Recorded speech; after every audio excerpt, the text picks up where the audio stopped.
Hello friends, good morning to all. Shri classes के digital platform में आप सभी का एक बार फिर से स्वागत है।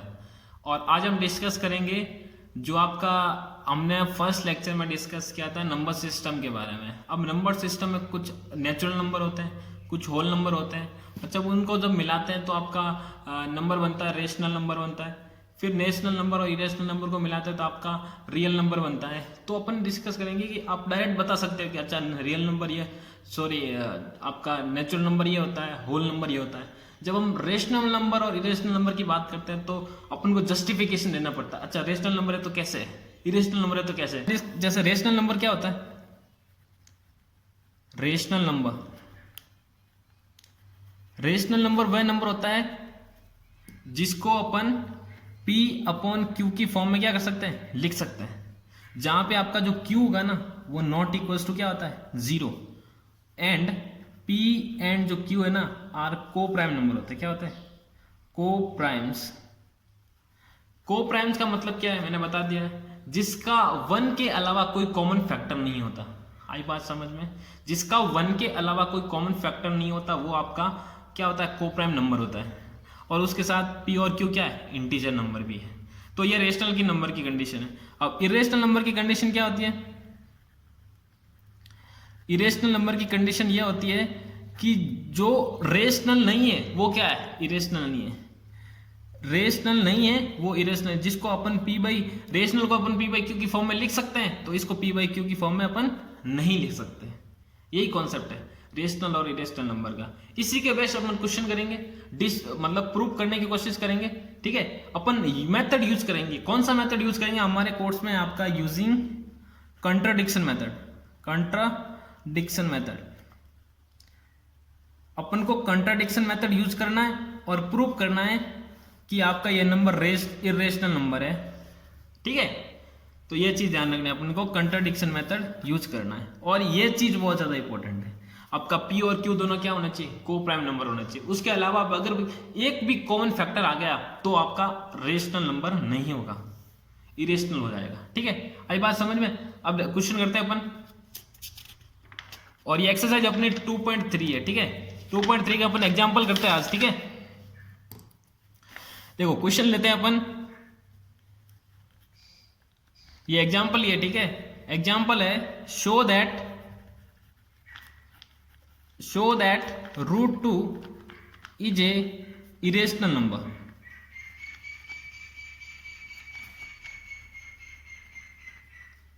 अपन को शो क्या करना है कि एक √2 है ना वो आपका क्या है, इरेशनल नंबर है। तो मैंने बताया था कि आपका मेथड कौन सा यूज करेंगे इरेशनल नंबर को प्रूव करने के लिए। क्वेश्चन बहुत आसान है, मेथड को ध्यान से समझना, आसानी से हो जाएगा। आपको मेथड कुछ भी रटना नहीं है, आसानी से समझना, एक एक स्टेप समझना। ठीक है, यहां लिखेंगे अपन सॉल्यूशन। आपको प्रूव करना है कि √2 है ना वो आपका इरेशनल नंबर है। तो अपन ने मैंने बोला था कंट्राडिक्शन मेथड यूज करेंगे। कंट्राडिक्शन मेथड यह कहता है कि आप कुछ अलग मानो और उसको गलत साबित कर दो। आई बात समझ में, कुछ ऐसी चीज मानो और उसको गलत साबित कर दो तो अपना क्या हो जाएगा, इरेशनल हो जाएगा। मतलब रेशनल मान लो और प्रूफ उसको गलत साबित कर दो तो वो क्या हो जाएगा, इरेशनल हो जाएगा।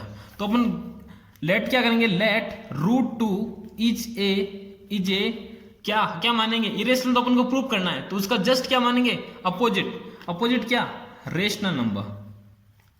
आई बात समझ में कि √2 इज ए रेशनल नंबर है, ये हमने लेट कर लिया। तो अगर √2 आपका रेशनल नंबर है तो अपन उसको किस फॉर्म में लिख सकते हैं, P बाई Q की फॉर्म में लिख सकते हैं। तो √2 is equal to P by Q। अब P बाई Q की जगह मैं कुछ इंटीजर ले लेता हूँ, A अपॉन जैसे मैंने लिया B इंटीजर, कुछ भी इंटीजर लिख सकते हैं, C upon D, P upon Q, B लिख सकते हो। ठीक है, उससे कुछ फर्क नहीं पड़ने वाला। तो हमने इंटीजर ले लिया A एंड B, जहां पे B आपका क्या होता है, नॉट इक्वल टू 0। जैसे अपन P अपॉन Q लिखते हैं तो Q नॉट इक्वल टू 0 होता है, तो यहाँ B है तो B नॉट इक्वल टू 0 हो जाएगा। एंड और क्या हो जाएगा, दूसरी कंडीशन क्या थी कि A एंड B आर क्या होगा, को प्राइम्स। ये बात बहुत ज्यादा इंपॉर्टेंट है कि A एंड B आर क्या हो जाएंगे, को प्राइम्स होने बहुत जरूरी है। अगर को प्राइम्स नहीं हुए तो वो हो जाएंगे आपके रेशनल नंबर नहीं होंगे, इरेशनल हो जाएंगे। ठीक है, ये आपको बात ध्यान रखनी है। अब देखो √2 इज इक्वल टू क्या हो गया, A अपॉन B, मतलब ये हमने लिख दिया रेशनल नंबर को। ठीक है, अब देखो, अब क्या करें, दोनों साइड में स्क्वायरिंग कर दें, स्क्वायरिंग बोथ साइड। अब मैं स्क्वायर कर रहा हूं दोनों साइड में, ठीक है। तो √2 का स्क्वायर करूंगा तो क्या आएगा, √2 का square is equal to a/b का स्क्वायर। दोनों साइड में स्क्वायर कर दिया। √2 का स्क्वायर कितना होता है, 2। मतलब कोई भी वैल्यू अगर रूट के अंदर है तो उसका अगर अपन स्क्वायर करते हैं तो वो सेम नंबर आ जाती है ना, वैल्यू, और रूट हट जाता है, ठीक है। a का स्क्वायर हो जाएगा a² और b का स्क्वायर हो जाएगा b²। आई बात समझ में। अब मैं क्या लिख दूं, मल्टीप्लाई कर दूं इधर, तो 2b² is equal to a²। ये आ गई आपके पास चीज, ठीक है। अब देखो, अब बहुत समझने वाली चीज है, 2b² है ना, इसको मैं अगर 2 से डिवाइड करूं, इस नंबर को मैं 2 से डिवाइड करूं तो डिवाइड हो जाएगा, हाँ आराम से हो जाएगा, क्योंकि अगर 2 से डिवाइड करूंगा तो पीछे क्या बच जाएगा, b² बच जाएगा। अगर ये 2 से डिवाइड हो रहा है तो a² भी क्या होगा, 2 से डिवाइड होगा, क्योंकि दोनों इक्वल है। अगर ये 2 से डिवाइड होगा तो ये भी 2 से डिवाइड होगा। तो अपन क्या लिखेंगे, 2 इज ए, क्या लिखेंगे, 2 is a factor of a², क्योंकि फैक्टर होगा। अगर डिवाइड हो रहा है तो मतलब उसका फैक्टर है। a² 2 से डिवाइड हो रहा है तो 2 is a factor of a²। अगर 2 a² का फैक्टर है तो आपका एक थ्योरम है, अगर 2 a² का फैक्टर है तो वो a का भी फैक्टर होगा। आई बात समझ में। 2 will be factor of a also. आई बात समझ में। ये चीज बहुत ज्यादा इंपॉर्टेंट है, ठीक है। अगर 2 is a factor of a² है तो 2 will be factor of a also. मतलब अगर 2 आपका a² का फैक्टर है तो आपका ये थ्योरम है, आप थ्योरम ऊपर पढ़ लेना, ठीक है, बुक में लिखी हुई है। अगर 2 ए फैक्टर ऑफ a² है तो 2 will be factor of a होगा। फॉर एग्जाम्पल कैसे, जैसे मान लो मैंने 4 का स्क्वायर कर रहा हूं, मैं 4 का स्क्वायर कर रहा हूं तो 16 आता है, तो 16 में क्या लिख सकता हूं, 2 × 8 लिख सकता हूं मैं। तो 2 है ना, 2 भी फैक्टर होगा किसका, 4 का। यही तो बात है, यही तो बात है। जैसे ये क्या नंबर है, ये हो गया आपका a² और 2 है, ये वाला 2 है, ये जो b है ना, ये वाला 8 है। तो 2 डिवाइड हो रहा 4 से, कोई भी नंबर ले लो। जैसे मैंने ले लिया 6 लिया, 6 का स्क्वायर किया मैंने, तो क्या 6 को 36 को मैं क्या लिख सकता हूं मैं, 2 × 18। तो 2 भी इसका क्या होगा, फैक्टर होगा। यही बात है, ठीक है। अब देखो, अब इसको मैंने लिख दिया तो 2 will be factor of a, तो 2 a का फैक्टर है तो 2a/2 हो गया। यही तो है, 2 is a factor of a² था तो ये लिखा मैंने। अगर 2 will be factor of a हो जाएगा तो a/2 इक्वल्स टू कुछ इंटीजर मान लेता हूं मैं, c इक्वल टू c आया सपोज, जिसको डिवाइड करने पर, तो a इक्वल टू क्या आ गया, 2c। यहां पे लिख देता हूं। सो आपका a इक्वल टू क्या आ गया, a इक्वल टू आ गया 2c, ठीक है। a इक्वल टू क्या आ गया, 2c आ गया। और इसको मैंने इक्वेशन नंबर क्या मान लिया, फर्स्ट मान लिया। और इसको मैं a इक्वल टू 2c है, इसको मैं मान रहा हूं इक्वेशन नंबर सेकंड। और मैं जो a की वैल्यू 2c आई है पुट कर दूंगा वैल्यू ऑफ a है ना, इस किसके अंदर, इक्वेशन नंबर फर्स्ट के अंदर। 2b² इज इक्वल टू क्या आ जाएगा, a की जगह मैं क्या लिख दूंगा, 2c, तो 2c का स्क्वायर आ गया। तो अब देखो 2b² is equal to 2c का स्क्वायर मतलब 4c²। अब देखो कैंसिल हो रहा है, 2 टाइम्स, ठीक है। अब मैं यहां लिख रहा हूं 2 से 2 कैंसिल हो गया, तो b² इज इक्वल टू आ गया तुम्हारे पास 2c²। क्या आ गया, 2c²। अब देखो सेम चीज हो रही है जो यहां हुई थी। अब जो 2c² है ना, उसको 2 से डिवाइड हो रहा है, तो b² भी 2 से क्या हो जाएगा, डिवाइड हो जाएगा। तो 2 इज ए फैक्टर ऑफ यहां किसका हुआ था, a², तो यहां किसका हो जाएगा, b², फैक्टर ऑफ b², ठीक है। तो 2 विल बी, अगर b² का फैक्टर है तो 2 will be factor of b also. यही तो चीज लिखी मैंने, ये चीज लिखी वही सेम चीज है। फैक्टर हो गया, ये आपकी बनी गई सेम कंडीशन। आई बात समझ में। 2 is a factor of a² था तो 2 आपको will be factor of a लिखा हमने। ऐसी किसी सेम कंडीशन यहां बनी, ये आ गया।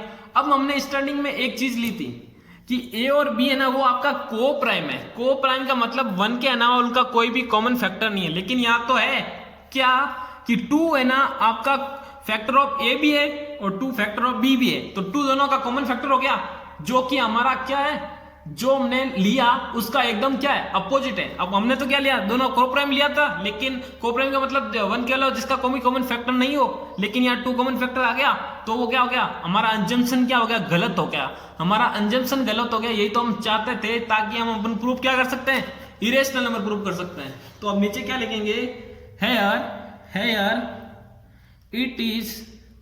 इट कॉन्ट्राडिक्ट, जो हमने जो माना अज्यूम किया था, it contradict that 2 that is, जो आपका 2 है ना, 2 इज ए फैक्टर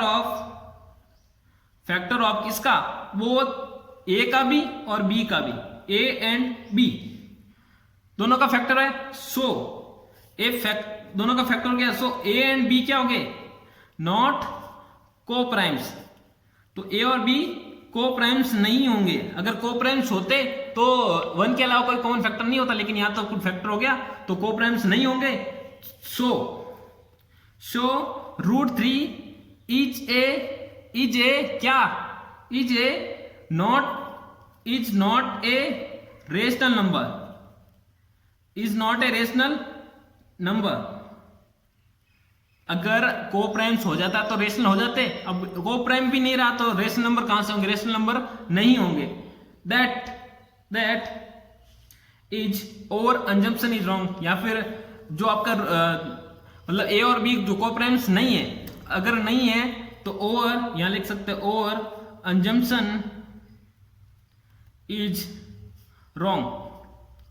जो हमने अज्यूम किया था वो क्या हो गया, गलत हो गया, जो हमारा अज्यूम किया था वो गलत हो गया। शो, अब ये लिख सकते हो, show √3 is not a rational number, तो रेशनल नंबर नहीं होगा। अगर √3 रेशनल नंबर नहीं है, दैट इज का क्या मतलब है इसका, that is √3 is an irrational number है, तो वो क्या है, इरेशनल नंबर है, वो आपका क्या हो जाएगा, इरेशनल नंबर हो जाएगा। आई बात समझ में, √2 का कॉन्सेप्ट क्लियर हुआ। कुछ नहीं करना है, जो हमने प्रूव करना है उसका अपोजिट मानना है, बस सिंपल। नेक्स्ट क्वेश्चन और करते हैं तो और बेटर समझ में आएगा, ठीक है। अगला क्वेश्चन लेते हैं। अगला क्वेश्चन है, show that √3 is a irrational. अब प्रूव करना है कि जो √3 है ना वो इरेशनल है, पहले √2 था, अब √3 करना है। क्वेश्चन सेम ही है, कुछ फर्क नहीं है, √3 हो जाओ चाहे √5 हो जाओ चाहे √7 हो जाए, कुछ भी नंबर आ जाए, मेथड वही रहेगा, ठीक है। तो लिखेंगे सॉल्यूशन, अपन को अज्यूम क्या करना है, let √3 is a rational number, अपन को अपोजिट लेना है, अपोजिट ले लिया, रेशनल नंबर ले लिया हमने। अब रेशनल नंबर ले लिया तो रेशनल नंबर को अपन लिख सकते हैं P/Q की फॉर्म में। सो √3 इज इक्वल टू A/B, जहां पे B क्या आपका not equal to 0 and A and B are क्या है, को primes, A and B are को प्राइम्स। आई बात समझ में, यहां तक आया समझ में। उसके बाद हम क्या करते थे, स्क्वायरिंग, तो squaring both side, same question है, कोई प्रॉब्लम नहीं है, बस जो यहाँ पे 2 था यहाँ पे हम 3 आ जाएगा, बस स्क्वायरिंग बोथ साइड। तो √3 का स्क्वायर कितना होता है, 3, ए का ए स्क्वायर, बी का बी स्क्वायर, इधर लेंगे तो 3b² is equal to a square, same सी जाके। अब देखो 3b² किससे डिवाइड होगा, 3 से, और अगर ये 3 से डिवाइड होगा तो ए स्क्वायर भी किससे डिवाइड होगा, 3 से। तो हम क्या लिखेंगे, 3 is a factor of A square. 3 आपका फैक्टर क्या है, ए स्क्वायर का, 3 will be factor of A also. अगर 3 फैक्टर ए स्क्वायर का है तो 3 विल बी फैक्टर ऑफ ए भी होगा। ये हमारा कॉन्ट्रडिक्शन है, ठीक है, ये आपका थ्योरम है एक तरह का। यहां तक आई बात समझ में। तो अगर ये इसका फैक्टर हो गया तो हमने इसके बाद मैंने क्या बताया था कि a अपॉन कितना 3 इज इक्वल टू c, तो a इक्वल टू कितना हो जाएगा 3c। आई बात समझ में। आई बात समझ में? कुछ नहीं करना है। अगर 3 is a factor of A square था, अगर मैं ए स्क्वायर को अगर मैं 3 से डिवाइड करता तो क्या आता? बी स्क्वायर आता था। तो ए को मैं 3 से डिवाइड करूंगा तो क्या आएगा? सी आएगा। कुछ में वेयर यहां लिख सकते हैं where C is any integer. जब सी आपका क्या है? एनी इंटीजर है, ठीक है। तो ए इक्वल टू क्या हो गया? 3c। जब ए इक्वल टू 3c हो गया तो इसको मानेंगे अपन इक्वेशन नंबर फर्स्ट, इसको मानेंगे इक्वेशन नंबर सेकंड। तो ए की put the value of A in equation first, ठीक है। इक्वेशन फर्स्ट के अंदर वैल्यू पुट कर देंगे। वैल्यू पुट करें तो क्या आएगा? 3b square is equal to a की वैल्यू कितनी है? 3c, तो 3c का स्क्वायर। तो 3b square is equal to 3 का स्क्वायर कितना होता है? 9c स्क्वायर, ठीक है। ये कैंसिल हो गया 3 टाइम्स, तो b square is equal to क्या आ गया? 3c square. फिर से वही चीज आ गई, क्या जो हमने यहाँ पे किया? 3b square is equal to a square और b square is equal to 3c square. अब तुम भी बताओ यहाँ पे मैं क्या लिखूंगा? यहाँ पे मैं लिखूंगा क्या? 3 is a factor of b square. 3 इसका फैक्टर है किसका? बी स्क्वायर का, इसका। अगर बी स्क्वायर का फैक्टर है तो 3 will be factor of b also. तो 3 है जो फैक्टर होगा बी का भी होगा। आई बात समझ में? ये चीज इंपॉर्टेंट है, ये चीज और ये चीज, ये लिखना बहुत जरूरी है, ठीक है। अब देखो हमने स्टार्टिंग में क्या बोला था? हमने बोला था कि ए एंड बी को प्राइम्स है। को प्राइम्स का मतलब 1 के अलावा उसका कोई भी कॉमन फैक्टर नहीं है। अगर कॉमन फैक्टर आ गया तो वो आपका इरेशनल प्रूफ हो जाएगा। तो ये देखो यहाँ 3 फैक्टर है किसका? ए का भी, और 3 फैक्टर है किसका? बी का भी। तो दोनों में कॉमन फैक्टर 3 आ गया, जो कि आना नहीं चाहता। तो हमारा अंजम्पशन क्या हो गया? गलत। हमने माना था रेशनल नंबर, अंजम्पशन गलत हुआ तो √3 जो हमारा क्या प्रूफ हो गया? इरेशनल नंबर प्रूफ हो गया। तो नीचे क्या लिख देंगे अपन? नीचे लिखेंगे here it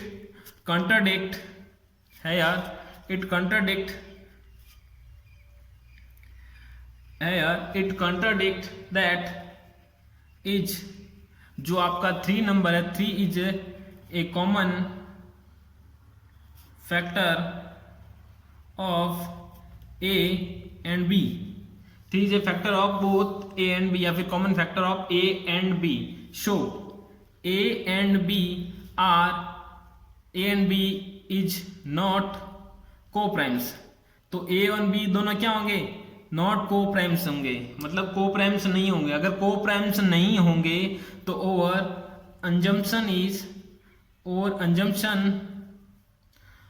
assumptions is wrong. तो हमारा अंजम्पशन क्या हो गया? गलत। तो हमारा अंजम्पशन गलत हो गया। अगर अंजम्पशन गलत हो गया, show √3 not a rational number. तो √3 क्या होगा? Not a rational number. अगर √3 नॉट ए रेशनल नंबर होगा, दैट इज क्या होगा? That is √3 is an irrational number. ये चीज आपको लास्ट में लिखनी है थ्योरी के रूप में, तो आके आपके नंबर जो मार्क्स मिलेंगे, अगर 3 मार्क्स का क्वेश्चन है तो आपको आउट ऑफ 3 मिलेंगे, ठीक है। हेयर इज ए कॉन्ट्राडिक्ट, मतलब आपने जो अज्यूम किया दैट इज द 3 आपका common factor of a and b है। अगर दोनों कॉमन फैक्टर आ गए, सो आपका जो ए एंड बी है ना, जो को प्राइम्स नहीं होंगे। अगर को प्राइम्स नहीं हुए तो हमारा अंजम्पशन क्या हो गया? गलत। अगर अंजम्पशन गलत हो गया तो √3 हमने तो क्या माना था? तो √3 क्या होगा? रेशनल नहीं होगा। रेशनल माना था, रेशनल नहीं होगा। अगर रेशनल नहीं होगा तो क्या होगा? इरेशनल होगा। आई बात समझ में? ये आपका √3 का। ऐसे कैसे √5 का करेंगे? सेम कोई दिक्कत नहीं है, सेम क्वेश्चन है। क्वेश्चन नंबर 5 √5 का क्वेश्चन है, ठीक है। प्रूफ लिख देना question, so that √5 is a irrational number. Solution क्या लिखेंगे? सॉल्यूशन लेट क्या करेंगे? Let √5 is a rational number. Same question करना, बस कोई दिक्कत नहीं है। √5 इज रेशनल नंबर। अगर रेशनल नंबर है तो √5 को अपन क्या लिख देंगे? a/b, जहां पे b क्या है आपका? Not equal to 0 and a and b are को primes. a and b are को प्राइम्स। तो स्क्वायरिंग करेंगे both side, squaring both side. Squaring क्या करेंगे, बोथ साइड, दोनों साइड में स्क्वायर करेंगे, क्या हो जाएगा 5 का रूट 5 का square 5 equal to a square upon b square. तो 5b square is equal to क्या आ गया, ए स्क्वायर आ गया। अब देखो सेम चीज है, अब 5 लिखेंगे अपन, तो 5 क्या हो गया, factor of 5 is a factor of किसका, तुम ही बता सकते हो किसका, ए स्क्वायर का। 5 विल बी फैक्टर ऑफ किसका, ए ऑल्सो। तो ए का भी फैक्टर होगा, अगर ए स्क्वायर का फैक्टर है तो ए का भी फैक्टर होगा, ठीक है। तो अब क्या लिख देंगे 5 ए, जो ए को मैं डिवाइड कर रहा हूं 5 से, तो कुछ सी आएगा, वेयर सी लिख सकता, सी इज एनी इंटीजर। सी आपका क्या है, एनी इंटीजर है, ठीक है। तो a इज इक्वल टू क्या आ गया 5c, फिर मैंने बताया था इसको मानेंगे इक्वेशन फर्स्ट, इसको मानेंगे इक्वेशन नंबर सेकंड। अब इसकी वैल्यू पुट करेंगे इसके अंदर, put the value of a in equation number first. Equation first के अंदर वैल्यू पुट करेंगे तो क्या आएगा, आपके पास आएगा 5b square is equal to 5 का मतलब 5 का स्क्वायर हो गया 25 और c स्क्वायर ये कैंसिल हो गया 5 टाइम्स, तो b square is equal to क्या आ गया 5c स्क्वायर। सेम चीज आ गई, वापस वही लिखना है, क्या लिखना है वापस, तुम भी बता सकते हो, लिखना है 5 is a factor of, 5 is a factor of किसका, b स्क्वायर। तो 5 will be factor of b also. अगर 5 फैक्टर है b स्क्वायर का तो 5 फैक्टर होगा b का भी फैक्टर होगा। आई बात समझ में यहां तक, ठीक है। अब देखो फैक्टर हो गया, हमने बोला था स्टार्टिंग में माना था कि a एंड b आपके क्या है, को प्राइम नंबर है, मतलब 1 के अलावा कोई कॉमन फैक्टर नहीं है। लेकिन यहाँ तो कॉमन फैक्टर आ गया 5, यहाँ a का आ गया, ये रहा 5 a का, मतलब दोनों का कॉमन फैक्टर आ गया, जो कि हमारा नहीं आना चाहिए था। तो हमारा अजम्पशन क्या हो गया, गलत, जो हम चाहते थे। है यार इट कॉन्ट्राडिक्ट, जो हमने माना था कॉन्ट्राडिक्ट दैट इज क्या 5 is a factor of both a and b. याद समझ में आई, समझ में आ गया। जो ए एंड बी है ना वो क्या हो गए, non coprime. So a and b not coprimes. अगर को प्राइम्स कम हो गए जब 1 के अलावा कोई कॉमन फैक्टर नहीं होता, तो यहाँ तो कॉमन फैक्टर हो गया, तो ए और बी क्या हो गए, नॉट को प्राइम्स। तो ओवर अंजम्पशन जो हमारा अज्यूम किया था, अंजम्पशन इज रॉन्ग। जब हमारा अंजम्पशन गलत हो गया तो क्या मतलब, जो रूट 5 है, तो root 5 not a rational number.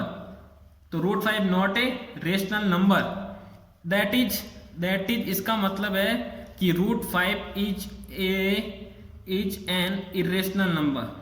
तो रूट 5 आपका क्या है, इरेशनल नंबर। सेम करना है, कुछ दिक्कत नहीं है, आसान क्वेश्चन है। स्टेप पता होने चाहिए आपको, और जो मैंने बताया रटना नहीं है, जो मैंने बताया स्टेप्स एक फॉलो करते जाओ, आसानी से क्वेश्चन हो जाएगा। ये आपका रूट 5 का कंप्लीट हो गया, फिर आगे क्वेश्चन करते हैं। एक और, ये सारे एग्जाम्पल है 2.3 के, देख लेना, ठीक है। अब नेक्स्ट क्वेश्चन देखते हैं, वही सेम क्वेश्चन है, प्रूव करना आपको इरेशनल नंबर।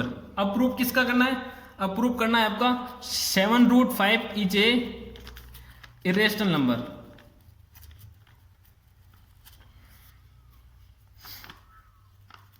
शो दैट, यहां लिख देना शो दैट, ठीक है।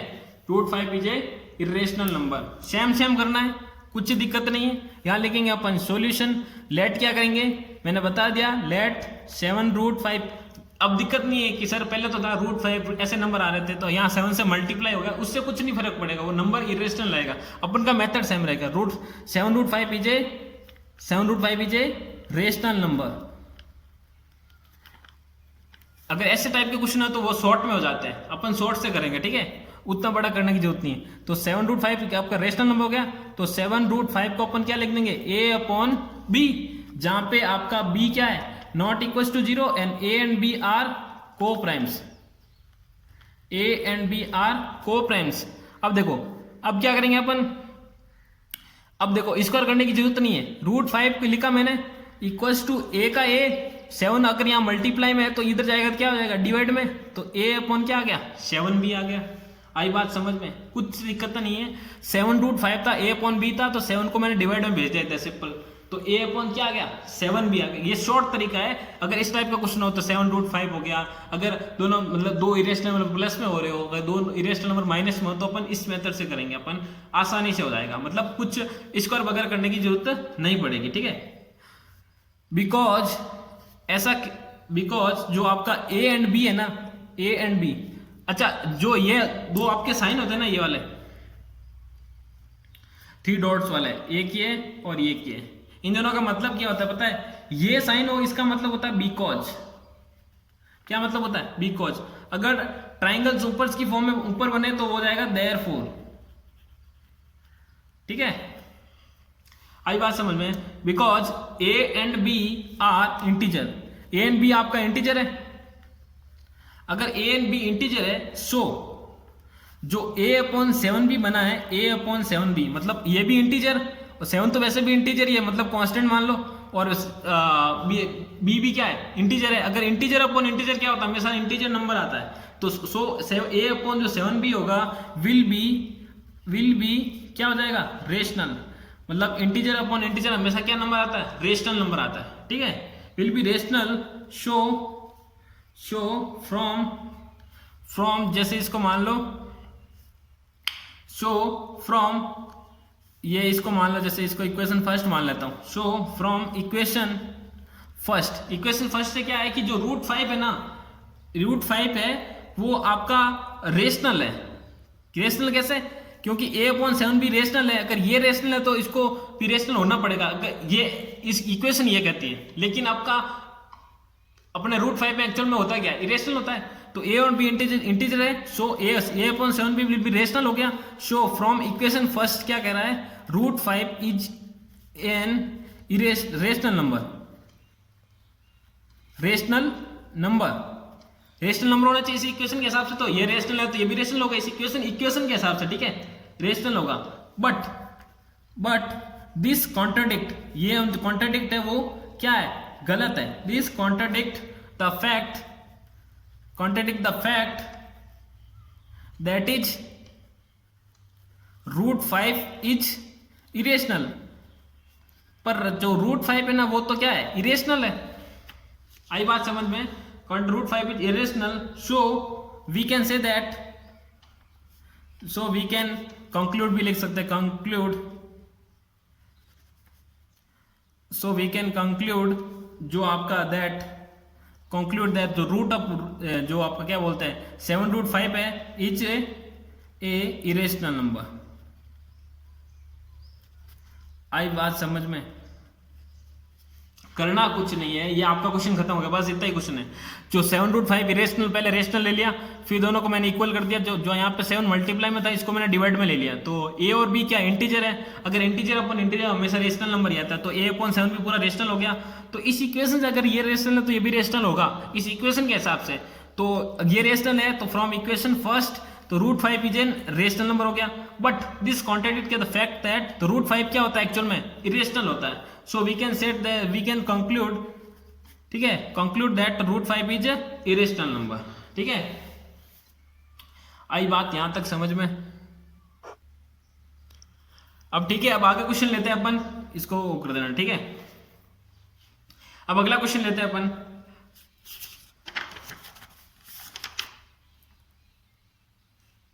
ये आपका 7√5 है, यहां तक कंप्लीट हो गया। ये आपके 3 क्वेश्चन हमने पढ़ लिया आज, रूट 2, रूट 5, 7√5, रूट 3 भी पढ़ लिया हमने। तो आज के लिए अपन इतना ही पढ़ेंगे और इन सब की क्वेश्चन की आप प्रैक्टिस करना, इसके आगे अपन क्वेश्चन करेंगे कल। तब तक के लिए जय हिंद।